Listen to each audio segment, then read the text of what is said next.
종종 무엇인가 다시 시작하실 때가 있죠. 월요일이 되어지면 물론 주일이 한 주간의 시작입니다만 예배 마치고 이제 일상의 일로 돌아갈 때 보통 월요일에 그런 생각을 하게 됩니다. 어떤 생각하세요? 이번 주간에는 운동을 열심히 해야지 그런 다짐도 하고요. 이번 주간에는 밥을 많이 먹지 말아야지 그런 생각도 하시죠. 매 주마다 그런 새로운 다짐으로 시작하기는 좀 어렵습니다. 그렇지만 하나가 시작할 때쯤 되면 거의 외 없이 무엇인가를 새로 결단하게 되지 않습니까? 보통은 올해는 꼭 성경을 한 번 이상 읽어야지, 올해는 기도를 많이 해야지 다짐하셨죠? 어떻게 잘 하고 계십니까? 우리 교회는 오늘 영어부 작년 예배를 다시 시작합니다. 계획은 3년 전쯤 시작한 것인데 시작해야 이제 해야 한다라고 생각했었는데 팬데믹 때문에 조금 늦어졌어요. 그동안에 저희는 교회 구조를 한어부, 영어부, KM, EM 그랬잖아요. 그러던 이 조직에서 부모 세대와 다음 세대로 나누었습니다. 그리고 그 다음 세대 안에 모든 교육부서, 대학 청년부, 그리고 영어를 주된 언어로 사용하는 장년부까지를 다 포함시켰습니다. 그 영어부 장년부가 지금은 연약하지만 점점 자라서 실질적으로 다음 세대를 이끌어가기를 기대하고 또 그렇게 그들을 후원할 것입니다. 그들의 예배를 시작하는 날이니 영어부를 다시 시작하는 날에 다름이 아닙니다. 다시 시작하니까 처음의 시작은 어땠을까요? 한번 회고해 보는 것도 괜찮지 않겠습니까?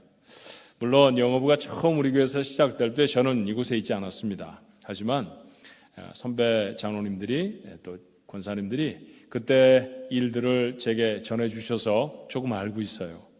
40년쯤 전인데 교회에 버클리 대학에 다니던 학생들 몇이 찾아오는 것으로 영어부가 시작되었습니다. 가만히 보니까 한국 음식이 많이 고파 보였다고 그러세요. 그래서 일단 국밥부터 넉넉히 먹이고 그리고 돌아갈 때에는 아마 그들 손에 반찬도 좀 쥐어주셨을걸요. 그리고 돌아갔더니 이 친구들이 친구들한테 얘기합니다. 야, 중앙교회라는 곳 갔더니 얼마나 우리 권사님들이 엄마처럼 할머니처럼 잘해주시는지 밥이 너무너무 맛있어. 목사님의 설교가 좋았다는 얘기도 했을까요? 야, 봐, 이렇게 반찬도 넉넉하게 싸주셨다고 뭐 그렇게 아마 이야기들 했을 거예요. 그 다음 주에 친구 몇을 또 데려왔습니다. 그렇게 몇 주 동안 계속 친구들을 데려와서 청년부가 시작이 됐죠. 그러다 보니까 주되게 사용하는 언어가 영어라는 것을 생각해서 그들이 영어권 교회로 만들어지게 됐는데 그게 1992년 10월 4일의 일입니다. 그러니까 올해가 꼭 그 영어부가 시작된 지 30년이 되는 해이네요. 주로 대학생이었던 이들을 위해서 교회도 많은 것들을 배려했습니다. 전담 사역자를 청빙해서 학교 사역을 오롯이 감당하게 해 주었고요.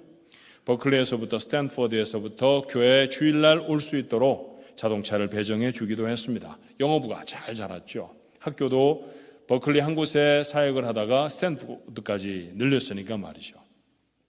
그렇게 모여든 영어권 젊은이들이 한때는 300여 명씩 모였습니다. 예배당도 지금보다 훨씬 작은 예배당이라 심지어 그 대학생들이 바깥에 창문을 열어놓고 예배를 드리는 그런 일들도 있었다고 해요. 자, 그 즈음에 독립된 목표의 계획을 세우고 진행할 수 있도록 행정적으로 독립도 시켜주었고요. 장년부 성도들이 조금씩 더 많아지게 됐습니다. 학교 졸업하고 이곳에서 직장을 얻어서 교회를 계속해서 섬기는 이제 장년부 어른들이 생겨진 거죠. 학생이 아니고. 그 생활인들이 점점 더 많아지니까 재정적으로도 조금 더 여유가 있어서 재정적인 독립도 하게 해 주었습니다. 그리고 마침내 2014년에 Christ Central Presbyterian Church, 우리가 줄여서 CCPC라고 부르는 그런 교회로 독립되게 됐죠. 독립하고 나서도 5년은 우리가 한 건물에서 같이 있었습니다.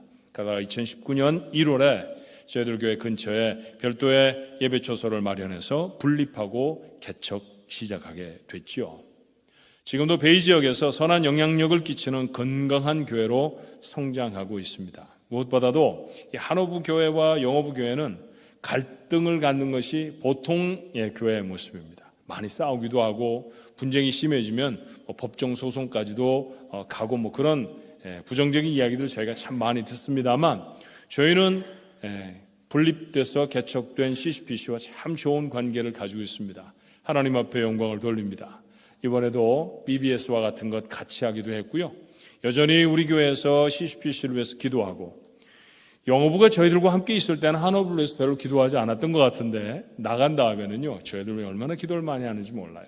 그렇게 아름다운 관계를 가지고 있어서 북미주 지역에 다음 세대 교회를 잘 성장시킨 교회로 또 그들과 독립시킨 이후에도 여전히 좋은 관계를 가지고 있는 모델의 교회로 저희 교회가 그렇게 자리 잡고 있습니다. 그 교회를 위해서 헌신하고 맨 처음에 사랑을 듬뿍 담아서 그렇게 국밥을 끓여주셨던 권사님의 덕분이라고 생각을 해요. 영어부가 우리와 함께 있을 때 그 영어부 안에 대학부도 있었고 장년부도 있었습니다. 대학부가 훨씬 더 많은 숫자가 모였어요. 그렇지만 재정적인 부담은 모두 다 장년부가 하게 됐습니다. 아무래도 좀 학생교회 같았던가 봐요.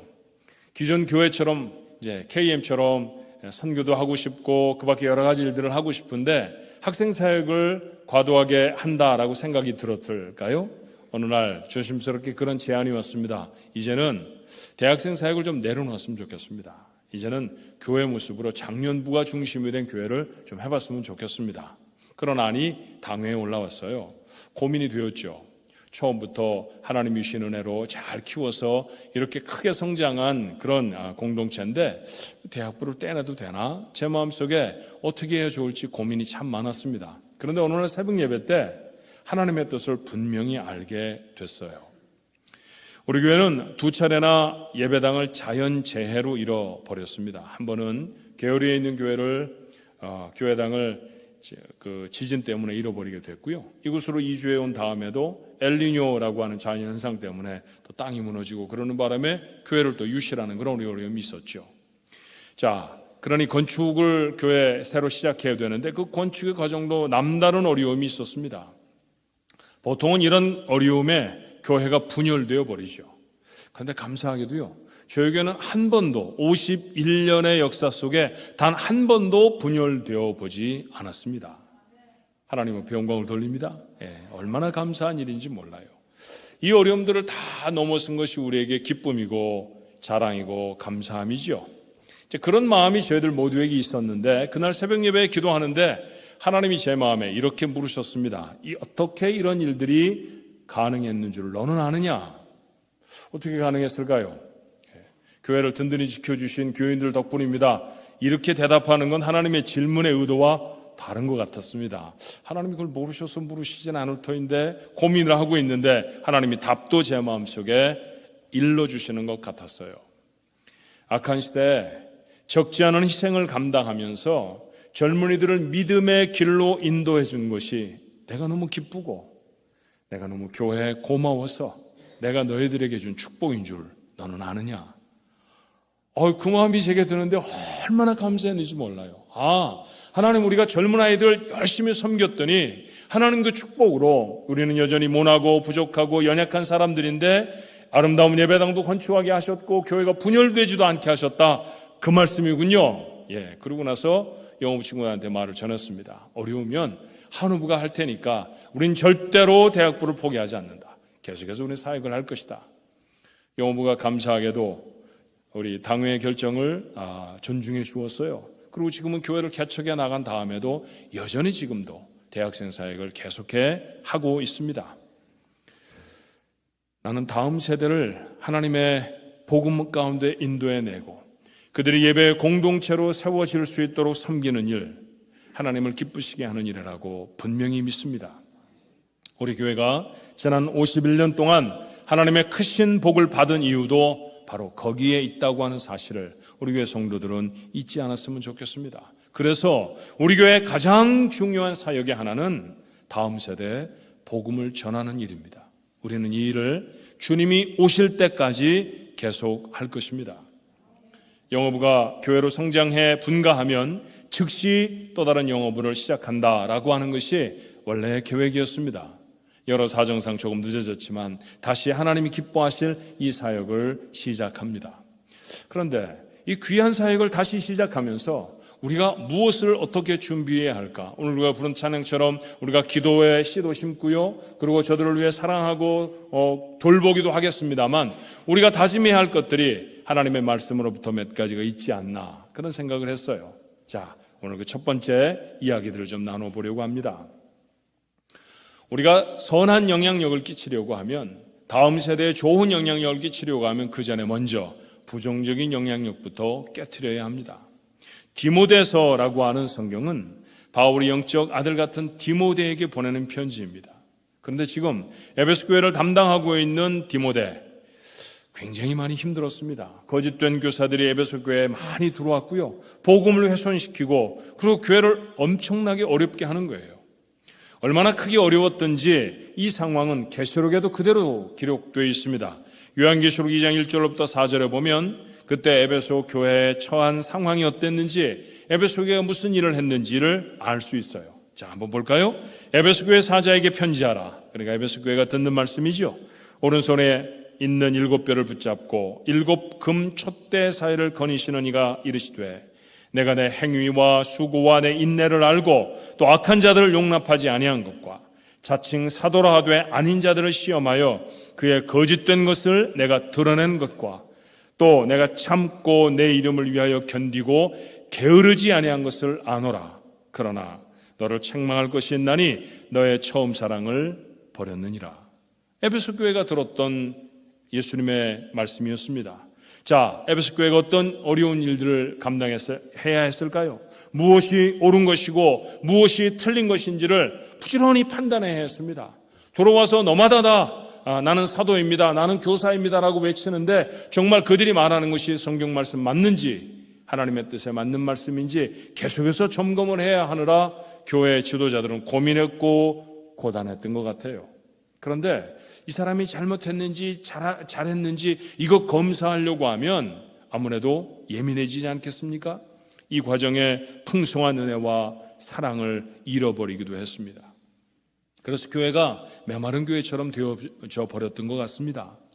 사랑을 잃어버린 교회를 목회하는 것.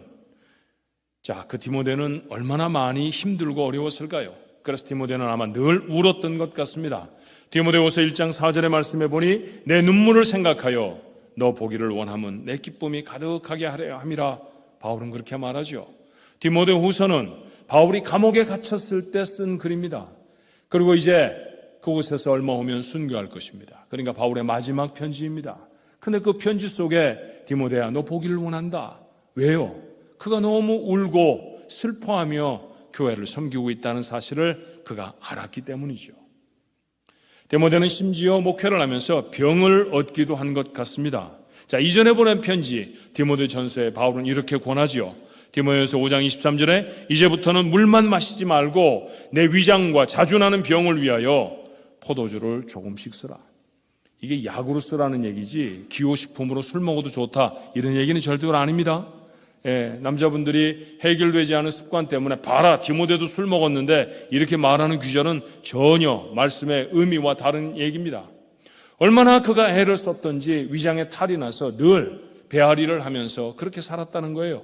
그것에 대한 치료의 방법으로 당시에 보편적으로 알려져 있던 민간요법처럼 포도주도 이제는 금하지 말고 너는 약으로 조금씩 먹어도 좋을 것 같다, 그렇게 말합니다. 그렇게 건강을 상할 정도로 교회의 상황이 어려웠다는 것이죠. 에베소 교회는 바울이 사랑하는, 바울이 시작한 아름다운 교회였습니다. 그런데 지금 몹시 어렵습니다. 한때 은혜를 경험했던 교회가 다음 세대로 넘어가며 어려움을 겪을 수 있다라는 것이죠. 어떻게 이런 어려움을 만들지 않을 수가 있을까요? 다음 세대로 신앙을 어떻게 하면 잘 유전시킬 수 있을까요? 부정적인 영향력이 다음 세대로 전해지지 않도록 끊어내야 합니다. 자, 부모 세대가 가지고 있는 믿음의 모습이 온전치 못하면 다음 세대의 믿음이 바로 서기가 힘들다라고 하는 사실을 우리는 모르지 않습니다. 예를 들면 아브라함의 가정이 그랬던 것 같아요. 아브라함은 믿음의 조상이라 불리우는 위대한 사람입니다. 그런데 그의 삶에도 허물이 있었습니다.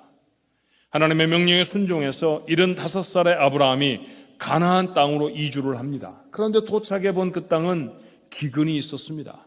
도저히 여기서 살아갈 자신이 없었죠. 그래서 사람이 더 많이 모여서 살고 물이 풍성한 나일 강가에 이집트로 이주하기로 했습니다.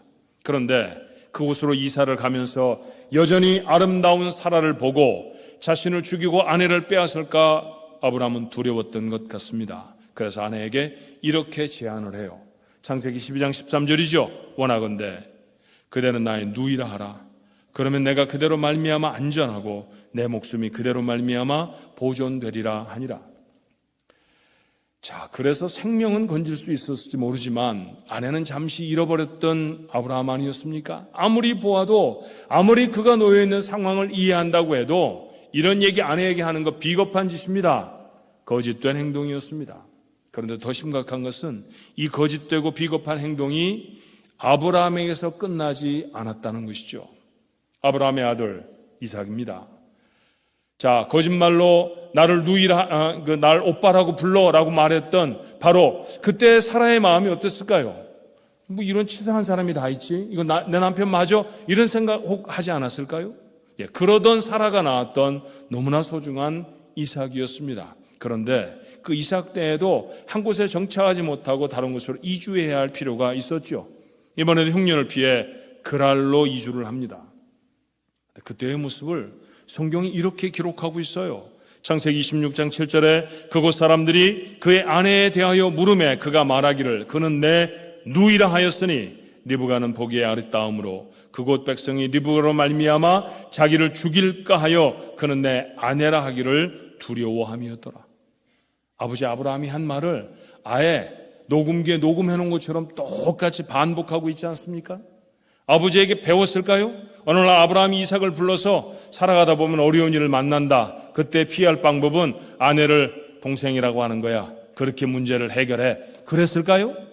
아마 그러지는 않았을 거예요. 그런데 어떻게 이렇게 배웠을까요? 그런 문화가 여전히 그들의 가정 속에 거짓된 문화가 남아있던 것은 아니었겠습니까? 맞아요. 그랬던 것 같습니다. 이삭의 아들 야곱은 아버지를 속이고 장자의 기도를 빼앗았고요. 그 야곱의 아들들은 동생 요셉을 외국의 상인들에게 팔아치우고 아버지에게는 그의 옷을 찢어져 양피를 묻혀 가져다 드리면서 혹시 이거 동생 옷 아닙니까? 라고 말하며 죽었다고 거짓 고합니다. 그렇게 사랑하는 아들이 죽은 줄 알고 20여 년 동안의 슬픔과 통곡 속에서 야곱은 지내야 했죠. 위기를 모면하기 위해 거짓을 동원하는 것은 이제 이 가문의 아예 DNA가 된 것처럼 보입니다. 아브라함의 가정만 그랬던 것은 아니에요. 다윗은 은밀한 중에 부하의 아내였던 밧세바를 범합니다. 그런데 다윗의 아들이었던 암논은 이복 여동생이었던 다말을 범하죠. 그것 때문에 그런 다말의 오라비였던 압살롬에게 죽임을 당합니다. 그리고 압살롬은 도망을 갔다가 왕궁으로 몇 년 후에 다시 돌아와야 하는 그런 참담한 왕국의 아픔의 역사가 있었어요. 그때부터 압살롬은 마음에 칼을 갈았을까요? 압살롬은 아버지의 후궁들을 모두가 보는 백주 대낮에 범하여 아버지를 모반합니다. 그 어려운 모반의 난을 피하여서 다윗이 도망갈 때 그는 신발도 걸치지 못했다고 성경은 기록하고 있죠. 다윗의 가정을 무너뜨리던 부정적인 영향력, 음란이었습니다. 아버지 때 끊어야 했습니다. 돌이켜야 했습니다. 다시는 하지 않겠다고 거짓에서 돌이키고 음란에서 돌아섰어야 했죠. 그러지 못했을 때 다음 세대에게도 그 악한 영향력들이 계속되고 있다는 사실을 우리는 성경을 통해 확인합니다. 교회도 마찬가지가 아닌가 싶어요. 말이 많은 교회는 늘 누군가를 비난하고 모함하는 말로 어려움을 겪습니다. 재정이 투명하지 않은 교회는 세대를 넘어가며 재정의 문제로 늘 분열을 거듭하지요. 사람을 세우는 일에 사사로운 감정이 개입된 교회는 일꾼을 세울 때마다 홍역을 치릅니다. 우리에게는 어떤 부정적인 모습이 있을 수 있을까요? 지역 최고의 교회라는 자부심이 감사를 넘어 혹 교만이 되어 있지는 않습니까? 51년 동안 한 번도 나뉜 적이 없다고 하는 역사가 하나님의 영광을 가리는 자랑이 혹 아닌가 돌아보아야 합니다. 우리는 오랜 세월 동안 함께 해온 사람들입니다. 그래서 친척보다 형제들보다 더 가까운 사람들도 많습니다. 그렇게 가까웠기 때문에 새로운 성도들이 은근히 소외되어지는, 은근한 분파는 혹 우리 교회 안에 없을까요? 처음의 마음으로 돌아가야 합니다. 지금도 하나님이 돕지 않으시면 하루도 서 있을 수 없는 것이 우리의 존재이고 교회입니다. 하나님의 도우심이 우리에게 필요합니다. 하나님이 도우셔서 51년을 지났고요. 하나님의 도우심을 기대하며 또 다른 시대를 살아가는 것이 우리의 인생이고 우리의 교회 아닙니까? 그러니 하나님 앞에 감사함으로 두려움으로 서야 합니다. 그렇게 우리의 연약함을 하나님 앞에 정직하게 고백하는 교회를 하나님은 늘 돌보실 것입니다. 교회는 성도들의 공동체이죠. 개인의 신앙의 모습과 달리 교회는 어떤 건강한 모습을 가질 수가 없습니다. 교회를 이루고 있는 한 사람 한 사람의 믿음이 빈약하면 교회 공동체의 믿음도 연약할 수밖에 없고요. 한 사람 한 사람의 믿음이 튼실하고 분명하면 그 사람들이 이룬 교회 공동체의 믿음도 크고 강할 것입니다. 그렇다고 하면 우리 개인의 신앙도 좀 살펴보아야 하지 않습니까? 우리의 자녀들은 우리의 신앙생활을 보고 자랍니다. 영향력을 받지 않을 수가 없지요. 교회로 모인 다음 세대, 교회 공동체의 자녀들 아닙니까? 부모 세대의 모습에 영향을 받으며 설 것입니다. 자, 우리의 모습이 만약 그들 앞에서 이중적인 가치관으로 살아간다고 하면 믿을 때에는 믿음이 정말 중요해 라고 말하며 교회 문을 밀치고 세상에 서면 돈이 더 중요하다고 생각하는 그런 사람들로 살아간다고 하면 자녀들이 어떤 새로운 직장으로 옮길 때 그 직장 왜 옮기느냐 물어봤을 때 제가 월급을 더 많이 받을 수 있을 것 같아요. 잘 됐구나. 그런데 아버지 문제가 있어요. 주일에 교회를 못 섬겨. 괜찮아. 그거 조금 그러다가 보면 또 좋은 시절이 오겠지. 이거 우리 자주 하는 말 아닙니까? 만약에 우리가 그렇게 이중적인 잣대로 이중적인 모습으로 신앙생활을 하고 있다고 하면 거기서 배움을 받고 거기서 자라지는 우리의 자녀들의 모습은 과연 어떻게 될까요? 교회에서의 우리의 모습과 세상에서의 모습은 다르지 않습니까?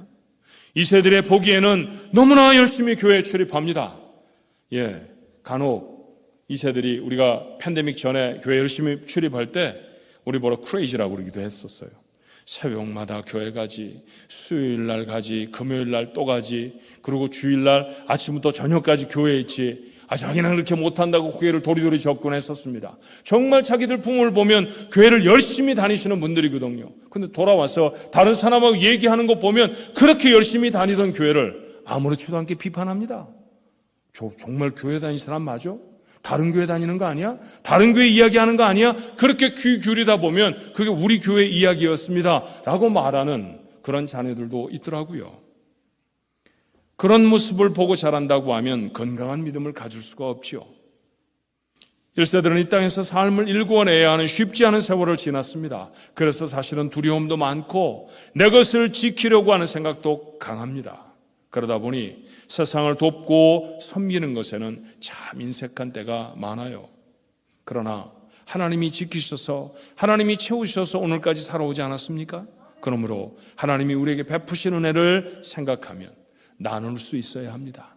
그 나눔이 보편적인 그 가치가 되어져 있는 그런 2세들에게 그렇게 열심으로 나누고 다른 사람을 섬기는 모습, 그런 모습의 부모 세대의 교회는 얼마나 아름답고 귀한 본이 되겠습니까? 1세들은 대부분 성실합니다. 우리가 성실이라는 말을 열심이라고 하는 뜻으로 쓸 때 정말 그렇습니다. 하지만 성실이라는 말을 말과 행동의 일치라고 하는 의미에서 사용할 때에는 우리는 이 성실 앞에 참 많이 부족한 사람들입니다. 내가 하는 기도와 내가 읽는 성경과 내가 하는 말이 내 행동과 일치되는 삶을 살아야 합니다. 1세들은 용납하는 걸 참 어려워합니다. 비즈니스에서 어려움을 겪으면 다시는 보지 않는 사람도 있습니다. 심지어는 앞서거니 뒤서거니 미국에 이민을 왔는데 서로 돕다가 조금 의견이 달라져서 기대하는 바가 채워지지 못해서 형제 친척들과 다투게 되어지면 아주 남보다 못한 관계로 살아가는 경우도 참 많습니다. 이 세들이 생각할 때 정말 이상하잖아요. 고모이기도 하고 삼촌이기도 하고 그런데 전혀 교류를 하지 않고 만나지 않는 그런 친척들을 보면 뭐라고 할까요? 때때로 교회가 분열되어 버리면 친구로 함께 놀던 아이들이 다른 교회를 섬깁니다. 다른 교회 얼마든지 섬길 수 있잖아요. 하잖아요. 그런데 부모들은 아예 원수가 돼서 다시 만나지 않습니다. 전에는 늘 이 집 가서 자고 저 집 가서 밥 먹고 했는데 이제는 아이들끼리 만나는 것도 서먹합니다. 정말로 이상합니다. 그런 모습에 용납이 우리에게 가능하지 않으면 그 아이들은 정말 우리가 성경을 알고 있다고 생각할까요? 성경의 가장 중요한 메시지가 무엇입니까? 죄인인 나를 하나님이 용납하셨다는 것 아닙니까? 그러니 여러분, 용납하고 받아들이는 그리스도인들이 되어야 합니다. 그런 모습으로 돌이키지 않으면 우리 속에 있는 꼿꼿하고 그리고 강팍한 마음의 그런 신앙들이 나도 모르는 사이에 다음 세대의 교회에 영향을 미칠 수 있다라고 하는 사실을 잊지 않아야 합니다. 부정적인 영향 끼칠 수 있는 것들이 어떤 건가요? 정리하고 생각해 하나님 앞에 돌이키는 귀한 은혜가 영업을 새롭게 시작하는 우리들의 첫 번째 다짐해야 할 줄로 믿습니다. 부정적인 것을 끊어낼 뿐만 아니라 선한 영향력도 미쳐야 하지 않나요? 디모데의 아버지는 헬라인이었고 어머니는 유대인이었다가 그리스도인이 된 사람이었습니다. 그러니 헬라인 아버지 밑에 자랐으니 헬라적으로 살았겠죠. 그렇죠. 그러니 그는 하나님을 섬기는 것보다는 세상의 철학을 아는 것에 더 열심이었을 수도 있습니다. 그러던 그가 바울이 첫 번째 전도 여행에서 터키의 소아시아 지방, 그 터키를 그때 당시에는 소아시아라고 불렀죠. 그 지역의 루스라를 방문할 때 회심했습니다. 얼마나 놀라운 회심이 되어졌던지 바울의 두 번째 전도 여행에는 동참합니다. 고린도 교회를 세우는 데 중요한 역할을 했고, 그리고 지금은 바울을 이어서 에베소 교회를 섬기는 목회자가 되었습니다. 어떻게 이런 일이 가능했을까요? 오늘 성경은 그 이유를 이렇게 밝혀요. 디모데후서 1장 5절이죠. 이는 내 속에 거짓이 없는 믿음이 있음을 생각함이라. 이 믿음은 먼저 내 외조모 로이스와 내 어머니 유니게 속에 있더니 내 속에도 있는 줄을 확신하노라. 그가 지금 헬라적인 문화의 배경에도 불구하고 뛰어난 믿음의 사람이 되어져서 가장 중요한 교회, 당시에 가장 핵심적인 교회라고 불리워지던 에베소 교회를 목회하고 있는 사람이 된 것은 그 안에 참 좋은 믿음이 있었기 때문입니다. 그 믿음은 거짓이 없는 믿음이었고요, 깨끗한 양심의 바탕을 둔 믿음이었습니다. 이 믿음은 외할머니에게서 어머니로 이어졌고, 그리고 지금의 디모데를 이루었다는 것이죠. 교회와 교회를 이룬 성도들이 만약 이런 믿음을 갖는다고 하면 자녀들과 교회의 다음 세대에 그 믿음이 전해질 줄로 믿습니다. 여러분, 우리의 소원이 무엇입니까? 멋진 예배당을 가진 사람이 많이 모이는 교회, 그런 교회를 소망하나요? 아닙니다. 그러지 않아야 합니다. 경건한 성도들로 가득한 믿음의 교회가 되기를 소원합니다. 그렇다고 하면 다음 세대의 사역을 시작하며 우리가 가져야 할 다짐이 뭘까요? 좋은 믿음의 사람이 되는 것입니다. 새로운 영어부를 시작하면서 우리 모두가 다 좋은 믿음의 사람이 되기를 주님의 이름으로 축원합니다. 세상을 바라보는 것이 아니라 믿음의 주요 온전하게 하시는 주를 바라보는 성도가 되는 것이죠. 굳이 입을 열어 말하지 않아도 이렇게 삶으로 보여주는 믿음은 다음 세대를 같은 믿음으로 세워냅니다. 간증 하나 할까요? 지금의 예배당을 건축하는데 7년이라는 세월이 걸렸습니다. 보통 이 정도의 규모의 건물을 짓는데 7년씩이나 걸리지 않습니다. 어려움이 많았다는 반증이죠. 주변의 모든 사람들이 다 교회 못 짓는다고 했습니다. 제가 몇 번인가 여러분에게 말씀드렸죠. 예배당 입당하면서 우리 주변에 있는 교회마다 제가 연락을 다 했어요. 전화를 드려서 목사님 저희 교회 입당하니까 교회 참석하셔서 축하해 주십시오. 그랬더니 모두 다, 거의 다, 지금 뭐 전부 다 했는지 확실하진 않은데 제가 전화드렸던 거의 대부분의 목사님의 첫 마디가 무엇이었는지 아십니까? 정말이에요? 정말이에요. 믿을 수가 없다는 얘기입니다. 그렇게 어려운 사역이 예배당을 짓는 일이었습니다. 문제는 계속해서 생기고요, 재정은 턱없이 부족했습니다. 하나님을 바라볼 수밖에 없었어요. 그런데 마침내 예배당을 건축하고 입당을 하게 됐죠. 그 과정을 모두 다 보았던 영어권 젊은이들이 제게 이렇게 말을 하더라고요. 목사님, 우리 같았으면 못했을 거예요. 우리는 이런 집 지을 때 계산부터 하거든요. 돈이 얼마가 들어올 거고 얼마가 지출될 거고 그래서 계산기를 두드리는데, 그런데 어른들은 기도하시대요. 기도하시는 것, 그 기도가 이런 일들이 이루어내는 것 같아요. 우리는 그렇게 기도를 못해서 자신이 없습니다. 지금도 CCBC로 독립한 교회가 어머니 같은 교회, 우리 한어부 교회를 바라보면서 기도를 훈련하고 있다는 얘기를 종종 듣습니다. 하나님 앞에 기도하였던 우리의 모습이 저들에게 그렇게 선한 영향력을 이루게 되어졌던 것이죠. 그런 영향력은 앞으로도 계속되어야 할 줄로 믿습니다. 우리 성도들 교회 참 사랑합니다. 교회를 위한 어려운 일들을 감당하고자 하면 모두가 다 그 일에 협력해 함께 해주셨습니다. 이 일에도 잊을 수 없는 에피소드가 하나 있네요. 제가 한 분 한 분에게는 이 얘기를 드렸던 분들이 많아서 우리 교회 아마 절반쯤은 제게 이 얘기를 들으셨을 거예요. 그런데 예배 시간에 설교 중에는 한 번도 한 적이 없었습니다. 예배당을 다 지었어요. 근데 여러분, 돈이 드는 게 건물을 짓는 데만 돈이 드는 게 아니잖아요. 예배당 지어놓고는 비품이 다 필요하지 않습니까? 의자도 사야 하고 교구도 사야 하고 그렇잖아요.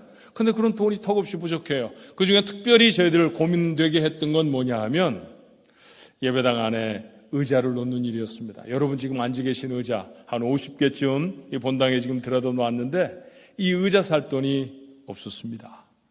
정말로 많이 어려웠어요. 그래서 당회에서 결정을 했죠. 폴딩 체어 놓고 앉아서 예배 드리기로. 그래서 제가 실험 삼아 해봤습니다. 폴딩 체어 갖다가 예배당 중간에 놓고 펼쳐놓고 앉아 있으니까 그 참 모양이 안 좋더라고요. 보니까 예배당은 멀쩡하니 멋지게 지어놓고 접는 의자 펼쳐놓고 앉아 있으려니까요, 삐그덕거리기도 하고 영 이상하기도 하고, 또 실제적으로 여러분 앉아 계신 예배당 약간 경사가 졌잖아요. 이렇게 경사 짓게 짓는 거 참 어렵습니다. 돈도 많이 들고. 그러나 이렇게 짓는 까닭이 뭐냐 하면 뒤에서부터 앞 사람에게 가리워서 강대상이 보이지 않게 하는 것, 그거 이제 회피하느라 이런 이제 건축물을 지은 거죠. 그리고 뒤가 높고 앞이 낮은데 거기에 여러분 의자 놓고 앉아보세요. 앞으로 쏟아지는 것 같잖아요. 1시간 반 그곳에 앉아서 예배 드리면 정말 불편할 것 같아요. 이렇게 해서는 안 되는데 예배당에 어떻게 하면 의자를 구할 수 있나 고민이 되었습니다.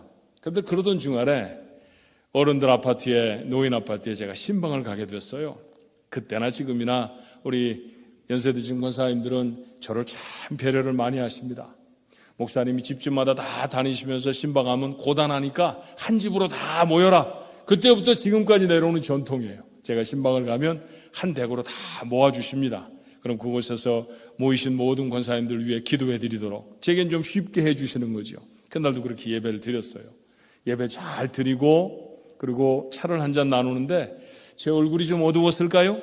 권사님 중에 한 분이 물으셨습니다. 목사님, 얼굴이 많이 수척해 보이는데 뭐 걱정되는 일 있습니까? 교회 건축하는데 좀 어려워요? 그래 물으시더라고요. 그때는 어른들한테 제가 대답을 뭐라고 해야 맞습니까? 아니에요, 괜찮습니다.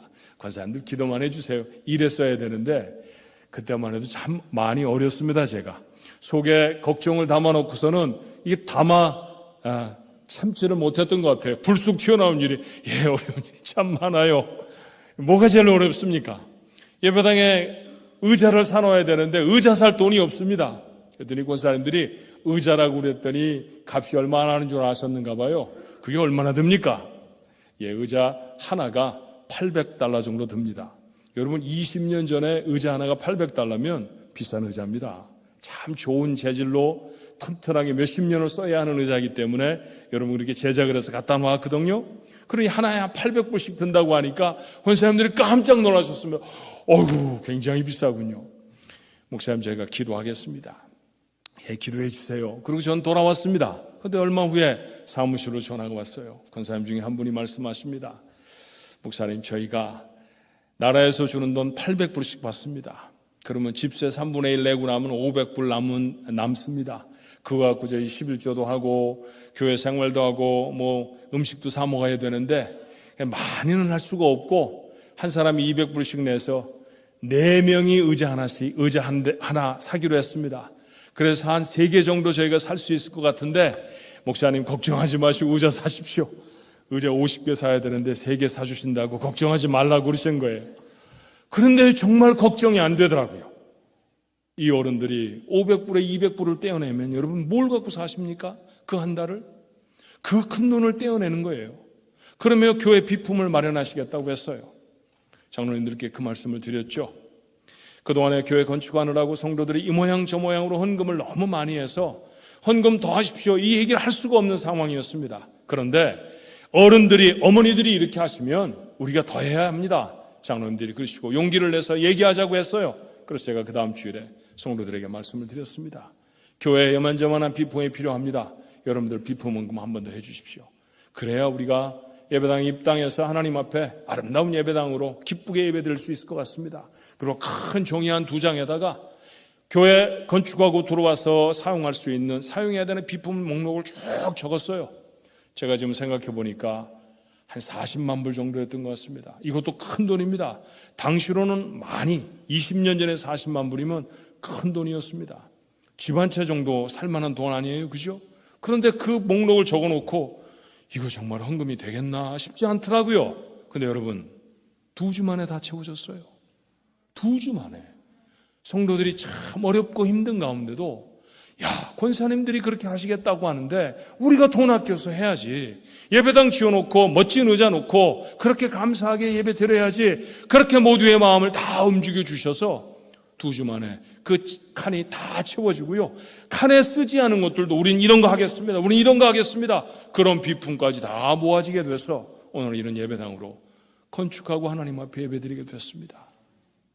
말씀을 생각할 때마다 그때의 시간을 생각할 때마다 얼마나 감사하고 제게는 우리 권사님들이 잊을 수 없는 은인들이에요. 그때 얼마나 제가 마음이 연약했는지 얼마나 많이 불안했는지 그때 저를 이렇게 세워주신 정말 어머니 같은 권사님들, 그 권사님들의 앞선 헌신이 우리 온 교회 헌신이 되어진 것은 두말할 것도 없습니다. 우리는 그렇게 헌신하면서 오늘날까지 교회를 섬겨왔습니다. 우리가 잘하는 것 이 헌신이잖아요. 이 신실한 헌신, 신실한 그 영향력이 되어져서 다음 세대로 넘어가게 되어질 줄로 믿습니다. 우리는 골고다를 오르시던 예수님, 그 예수님 대신 십자가를 지고 올랐던 구레네 사람 시몬을 잘 압니다. 시몬은 예수님 십자가 지고 갈 계획이 없었죠. 그런데 그는 역사상 단 한 번밖에 없는 헌신을 합니다. 주님의 십자가를 지고 골고다를 오른 것이죠. 하지만 이 헌신은 그의 당대에 끝나지 않습니다.